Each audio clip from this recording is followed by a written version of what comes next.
Okay, so welcome back. So sa video to, solve natin tong DOM XSS in AngularJS expression with angle brackets and double quotes HTML encoded. So basahin natin, this lab contains a DOM-based cross-site scripting vulnerability in AngularJS expression within the search functionality.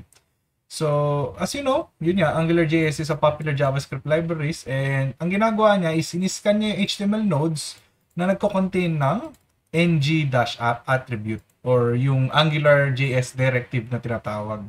So pag tinawag tong directive na to at dinagdag sa HTML code, nag-execute yung JavaScript na nasa loob ng curly braces. Okay? So pwede mong gawin is instead na nag-escape tayo using double quotes, single quotes, or angle brackets, ang pwede natin gawin is maglagay ng double curly braces, no? So, yun yung gagamitin natin para sa lab na to na pag-bypass nung angle brackets and double quotes na HTML encoded.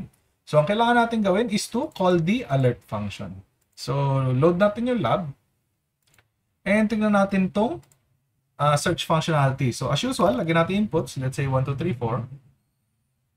Then, search. Then, tignan natin kung ano nangyayari dito.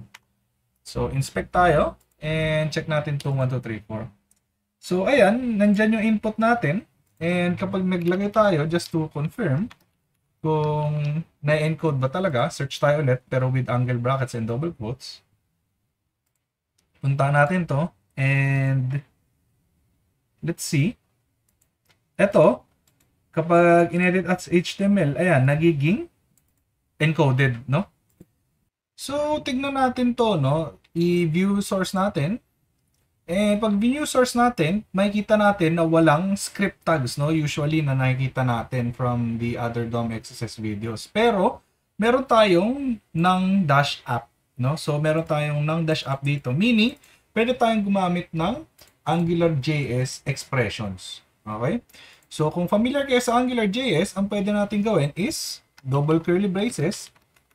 And then, lagay natin on constructor. Okay? And then, dito tayo maglagay ng JavaScript natin. So, alert. And then, i-run natin yung on. So, click natin yung search. And, ayan, nag-trigger na yung ating XSS. So, nasolve na rin natin yung lab. So, sana nag-guess nyo itong video to and hope to see you in the next videos.